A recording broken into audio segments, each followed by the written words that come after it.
Hello friends, कैसे हो आप सब। आई होप आप सब अच्छे होंगे और आप सबकी पढ़ाई भी अच्छे चल रही होगी।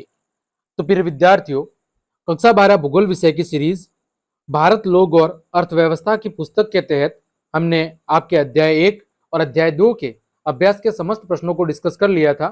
उसी कड़ी में आज हम आपके अध्याय 3 भू संसाधन तथा कृषि के अभ्यास के समस्त प्रश्नों के उत्तर को हम डिस्कस करेंगे।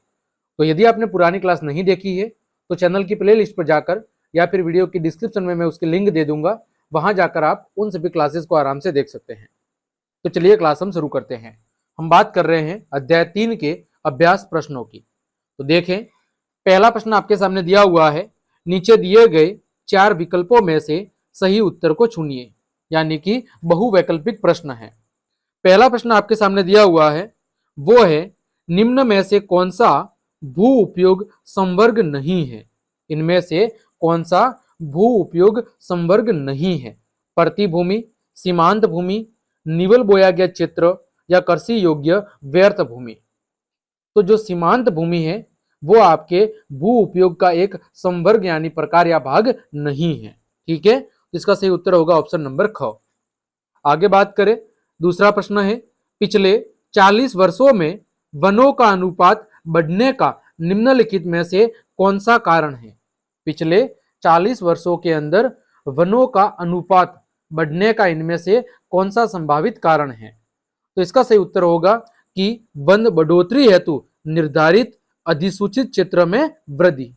वनों को बढ़ाने हेतु जो वनों से संबंधित अधिसूचित क्षेत्र है उस क्षेत्र में वृद्धि होना एक महत्वपूर्ण कारण हो सकता है वनों के अनुपात के बढ़ने से संबंधित। तीसरा है, निम्नलिखित में से कौन सा सिंचित क्षेत्रों में भू निम्नीकरण का मुख्य प्रकार है? निम्नलिखित में से कौन सा जो सिंचित क्षेत्र है जहां पर पानी की बहुत अधिक उपलब्धता है वहां पर भूमि के निम्नीकरण यानी भूमि की उर्वरक क्षमता के कम होने के पीछे कारण क्या है? तो इसका सही कारण होगा वो होगा मृदा की लवणता। ठीक है, मृदा की लवणता यानी मृदा का लवणीय होना। चौथा, शुष्क कृषि में निम्नलिखित में से कौन सी फसल नहीं बोई जाती? कौन सी कृषि में? शुष्क कृषि में। अब देखो, शुष्क कृषि कहां पर होती है? जहां पर पानी की कमी होती है, जहां पर पानी की कमी होती है। जैसे राजस्थान का पश्चिमी भाग, राजस्थान का पश्चिमी भाग, वहां पर पानी की क्या है? बहुत ज्यादा कमी है थार के मरुस्थल में। तो वहां पर कौन सी फसल नहीं बोई जाती? तो इनमें से जो गन्ना है जिसके लिए बहुत अधिक पानी की आवश्यकता होती है वो फसल इन क्षेत्रों में नहीं बोई जाती है। ठीक है। पांचवा है, निम्न में से कौन से देशों में गेहूं और चावल की अधिक उत्पादकता की किस्में विकसित की गई थी? कौन से देश के अंदर या कौन से देशों में गेहूं और चावल की ज्यादा उत्पादन देने वाली किस्में या जो बीज है वो विकसित किए गए थे? तो इसका सही उत्तर होगा मैक्सिको और फिलीपींस। क्या होगा? मैक्सिको और फिलीपींस। आगे बढ़ते हैं, प्रश्न संख्या 2। निम्नलिखित प्रश्नों के उत्तर लगभग 30 शब्दों में आपको देने हैं। पहला है, बंजर भूमि तथा कृषि योग्य व्यर्थ भूमि में अंतर स्पष्ट करें। बंजर भूमि तथा कृषि योग्य व्यर्थ भूमि में आपको अंतर बताना है। तो देखें, बंजर भूमि का मतलब क्या है? वह भूमि जो प्रचलित प्रौद्योगिकी की मदद से कृषि योग्य नहीं बनाई जा सकती। यानी हमारे पास जमीन तो मौजूद है लेकिन अभी ऐसी कोई टेक्नोलॉजी मौजूद नहीं है जिसकी मदद से उस भूमि को कृषि योग्य बनाया जा सके। जैसे बंजर पहाड़ी, ठीक है, बंजर पहाड़ी, फिर आपका भूमि भूभाग और मरुस्थल और खड्ड भाग, ये कुछ ऐसे बंजर भूमि है जिन्हें प्रौद्योगिकी की मदद से अभी तक कृषि योग्य बनाया नहीं जा सका है। ठीक है, बंजर पहाड़ी भूभाग, मरुस्थल और खड्ड भूमि। आगे है कृषि योग्य व्यर्थ भूमि, मतलब वह भूमि जो पिछले 5 वर्षों तक या अधिक समय तक परती अथवा कृषि रहित है। यानी ऐसी जमीन जहां पर पिछले 5 सालों से या उससे अधिक समय से उस पर खेती नहीं है, उस पर खेती नहीं हुई है, वो वैसी की वैसी पड़ी है, लेकिन भूमि उद्धार तकनीक के द्वारा इसे सुधार कर इसे कृषि योग्य बनाया जा सकता है। यानी ये ऐसी जमीन है जो पिछले 5 वर्ष या उससे ज्यादा समय से खाली पड़ी है, उस पर खेती नहीं हुई है। लेकिन अगर हम कुछ तकनीक का उपयोग करें या भूमि उद्धार जो अलग अलग टेक्नोलॉजी हैं उनका अगर हम अच्छे से उपयोग करें तो इस कृषि भूमि को या इस प्रति भूमि को हम कृषि योग्य आराम से बना सकते हैं। ये दोनों के अंदर अंतर हो गया। दूसरा है निवल बोया गया क्षेत्र और सकल बोए गए क्षेत्र में आपको अंतर बताना है। निवल बोए गए क्षेत्र और सकल बोए गए क्षेत्र में अंतर। देखो निवल बोया गया क्षेत्र क्या होता है? वह भूमि जिस पर फसलें उगाई व काटी जाती है वह निवल बोया गया क्षेत्र कहलाता है। जिस भूमि पर फसलें उगाई जाती है और काटी जाती है। बात करें सकल बोया गया क्षेत्र तो इसमें बोया गया शुद्ध क्षेत्र और शुद्ध क्षेत्र में जोड़ा गया वह क्षेत्र जिसमें किसी कृषि अधिवर्ष में एक से अधिक बार फसलें उगाई जाती है। दोनों क्या होती हैं? शामिल होते हैं। देखो निवल भूमि में तो या निवल बोए के क्षेत्र में तो वह भूमि शामिल है जिस पर केवल फसलें उगाई जाती है और काटी जाती है। सकल बोए के क्षेत्र में तो इसमें बोया गया शुद्ध क्षेत्र और शुद्ध क्षेत्र में जोड़ा गया वह क्षेत्र जिसमें किसी एक कृषि वर्ष के अंदर एक से ज्यादा बार फसलें उगाई गई थी। दोनों एरिया उसमें शामिल होते हैं, तो वो हो गया सकल बोया गया क्षेत्र। तीसरा, भारत जैसे देश में गहन कृषि नीति अपनाने की आवश्यकता क्यों है? भारत जैसे देश में गहन कृषि नीति अपनाने की जरूरत क्यों है? तो भारत जैसे देश में कृषि भूमि की कमी है और मानवीय श्रम की अधिकता है, यानी मजदूर तो बहुत ज्यादा है लेकिन कृषि भूमि कम है। ऐसी स्थिति में गहन कृषि नीति की आवश्यकता केवल भूमि उपयोग हेतु ही आवश्यक नहीं है वरन देश के ग्रामीण क्षेत्रों से बेरोजगारी को कम करने के लिए भी ये क्या है? बहुत ज्यादा आवश्यक है, जिससे लोगों को रोजगार भी मिल सके और साथ ही साथ कृषि उत्पादन को भी क्या किया जा सके? बढ़ाया जा सके। ठीक है, तो यानी हमारे यहाँ भारत की जो जनसंख्या है उस हिसाब से अगर हम देखें तो पर्याप्त जो कृषि भूमि है वो बहुत ही कम है और मानवीय श्रम की क्या है? बहुत ज्यादा अधिकता है, यानी लोगों के अंदर बेरोजगारी बहुत ज्यादा है। इसीलिए गहन कृषि नीति की आवश्यकता इसलिए है कि भूमि का उपयोग ज्यादा से ज्यादा हो और ग्रामीण क्षेत्रों के अंदर बेरोजगारी कम हो, साथ ही साथ कृषि उत्पादन को भी बढ़ावा मिले। इस वजह से भारत जैसे विशाल देश में गहन कृषि नीतियों को अपनाने की जरूरत है। अगला, शुष्क कृषि और आर्द्र कृषि में अंतर क्या है? शुष्क कृषि और आर्द्र कृषि में तो हमने एक भाग में लिखा है शुष्क कृषि, दूसरे भाग में लिखा है आर्द्र कृषि। देखो पहला अंतर है कि शुष्क कृषि की फसल के लिए सिंचाई की कम आवश्यकता पड़ती है, यानी पानी की कम जरूरत होती है। वही आर्द्र कृषि फसल के लिए अधिक मात्रा में सिंचाई की जरूरत पड़ती है, यानी ज्यादा पानी की जरूरत पड़ती है। शुष्क कृषि के लिए जो वार्षिक वर्षा है वो 75 सेंटीमीटर से कम होनी चाहिए, जबकि आर्द्र कृषि में फसलों की जरूरत से अधिक जल और वर्षा की आवश्यकता होती है। इसके लिए लगभग 150 सेंटीमीटर से लेकर 200 सेंटीमीटर प्रति वर्ष वर्षा की आवश्यकता पड़ती है। फिर शुष्क कृषि में रागी, बाजरा, मूंग, चना और ग्वार ये कौन सी फसलें हैं? शुष्क कृषि फसलें हैं जिनको पानी की कम जरूरत होती है।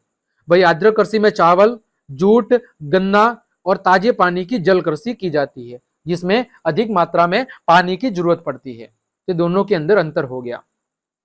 तीसरा प्रश्न है, निम्नलिखित प्रश्नों के उत्तर लगभग 150 शब्दों में आपको देने हैं।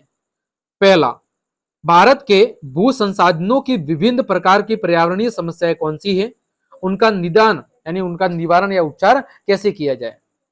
तो देखें, भारत में भू संसाधन जितने भी हैं जहां से पानी प्राप्त होता है उनका निम्नीकरण एक गंभीर समस्या है जो कृषि विकास की दोषपूर्ण नीतियों के कारण क्या हुई है? उत्पन्न हुई है। भारत में कृषि भूमि की अनेक पर्यावरणीय समस्या है जिनमें मृदा अपरदन, अत्यधिक सिंचाई, भूमि की गुणवत्ता में कमी, तीव्र हवाएं, लवणीकरण, ये सब मृदा से जुड़ी हुई क्या है? पर्यावरणीय समस्या है। अब देखो इसमें कौन कौन सी समस्या शामिल है। तो सबसे पहली है मृदा अपरदन। मृदा अपरदन का मतलब क्या है कि जो कृषि योग्य भूमि है उसकी ऊपरी परत वर्षा के जल के साथ बहने से मृदा का क्या होता है? अपरदन होता है। मृदा अपरदन में जो कृषि योग्य भूमि होती है उसकी जो ऊपरी परत है वो वर्षा के जल के साथ क्या हो जाती है? एक स्थान से दूसरे स्थान तक बहकर चली जाती है, जिससे मृदा की जो उपजाऊपन है, जो मृदा की उर्वरक क्षमता है वो क्या होती है? कम होती है और भूमि है वो कृषि योग्य नहीं रहती है। फिर भूमि की गुणवत्ता में कमी।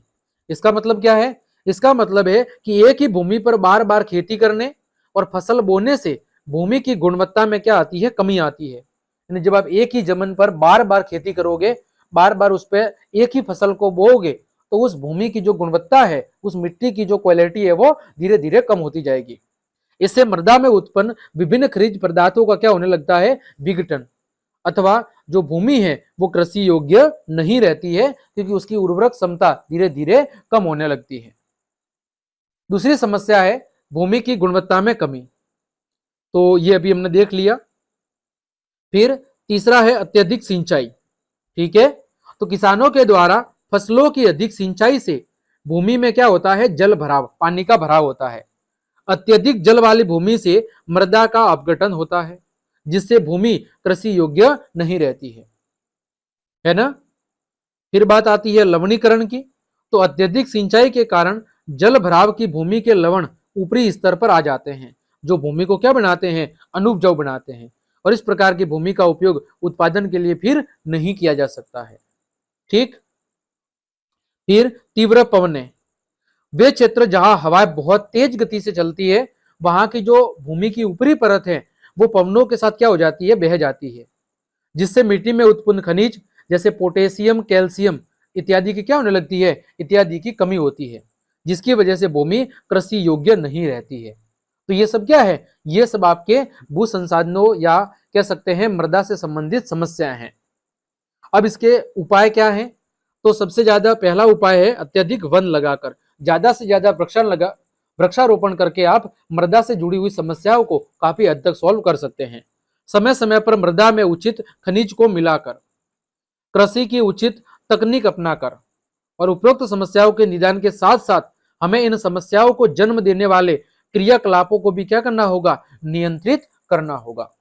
तो ये कुछ उपाय हैं। ज्यादा से ज्यादा वृक्षारोपण, समय समय पर मृदा में अतिरिक्त खनिजों को मिलाना, कृषि की अच्छी से अच्छी तकनीकों का उपयोग करना, और ये समस्या जिन कारणों की वजह से हो रही है, जिन क्रियाकलापों की वजह से हो रही है, उनको ज्यादा से ज्यादा कंट्रोल करना। ठीक। आगे, भारत में स्वतंत्रता प्राप्ति के पश्चात विकास की महत्वपूर्ण नीतियों का वर्णन करो। भारत में आजादी के बाद विकास की महत्वपूर्ण नीतियों का आपको वर्णन करना है। तो देखें, भारत में स्वतंत्रता प्राप्ति के पश्चात कृषि विकास की महत्वपूर्ण नीतियां इस प्रकार हैं। पहला है उन्नत बीज। तो भारत में उन बीजों का आयात किया गया जिनसे अधिक उपज होती थी। इसके लिए भारत द्वारा मैक्सिको से गेहूं, फिलीपींस से चावल की विभिन्न किस्मों को क्या किया गया? आयात किया गया, यानी खरीदा गया। क्या किया गया? आयात किया गया यानी खरीदा गया। इसके अतिरिक्त ज्वार, बाजरा, मक्का जैसी फसलों के बीजों को भी क्या किया गया? ज्यादा से ज्यादा आयात किया गया, ताकि भारत में भी ज्यादा से ज्यादा उत्पादन हो। फिर बेहतरीन उर्वरकों का उपयोग। तो नई कृषि नीति के तहत रासायनिक और महंगे उर्वरकों के प्रयोग को प्रोत्साहन दिया गया, जिससे कृषि मिट्टी की उपजाऊ शक्ति बढ़े और फसलों का उत्पादन भी अच्छा हो। बात करूं मैं हरित क्रांति की, तो नई कृषि प्रौद्योगिकी की सफलता हेतु सिंचाई से निश्चित जल आपूर्ति पूर्व अपेक्षित थी, और कृषि विकास की इस नीति से खाद्यान्नों के उत्पादन में अभूतपूर्व वृद्धि हरित क्रांति के नाम से जानी जाती है। और कृषि विकास की इस नीति से देश खाद्यान्नों के उत्पादन में क्या हुआ है? आत्मनिर्भर हुआ है। ठीक है। अगला, कीटनाशकों का बेहतरीन उपयोग। तो कीटनाशकों का प्रयोग फसलों को कीड़ों और बीमारियों से क्या करता है? फसलों की सुरक्षा करता है। हरित क्रांति के अंतर्गत इन दवाइयों के प्रयोग को ज्यादा से ज्यादा प्रोत्साहन दिया गया, ताकि फसल कम से कम खराब हो और उत्पादन में ज्यादा से ज्यादा वृद्धि हो सके। आगे, आधुनिक कृषि यंत्रों का उपयोग। अब भारत में कृषि के जो परंपरागत तरीके हैं, जो पुराने समय में जैसे बैलों के द्वारा हल के माध्यम से खेती की जाती थी, और औजारों के स्थान पर नए और आधुनिक यंत्रों का इस्तेमाल किए जाने पर बल दिया गया। इन कृषि यंत्रों के उपयोग ने खेती को सरल बना दिया। इन यंत्रों में ट्रैक्टर, बिजली के लिए सिंचाई के लिए ट्यूबवेल और बिजली की मोटरें, ये सब क्या है? शामिल है, जिसने खेती को पहले की तुलना में और ज्यादा आसान बना दिया है। फिर कृषि जलवायु नियोजन। तो योजना आयोग ने 1988 में कृषि विकास में प्रादेशिक संतुलन को प्रोत्साहित करने हेतु कृषि जलवायु नियोजन प्रारंभ किया। इसने कृषि, पशुपालन और जल कृषि को विकास हेतु संसाधनों के विकास पर बल दिया है और लोगों को बेहतर से बेहतरीन सुविधाएं देने की कोशिश की है। तो इस प्रकार हमने आज की इस क्लास में आपके अध्याय 3 के अभ्यास के समस्त प्रश्नों के उत्तर बहुत अच्छे से जान लिए हैं। उम्मीद करता हूं सभी प्रश्नों के उत्तर आपको बहुत अच्छे समझ में आ गए होंगे। तो क्लास देखने के लिए आप सभी का धन्यवाद। यदि आपको मेरी क्लास और ये मेहनत पसंद आई है तो फिर लाइक, कमेंट, शेयर और सब्सक्राइब जरूर करें। मिलते हैं अगली क्लास में, तब तक के लिए आप सबको जय हिंद, जय भारत।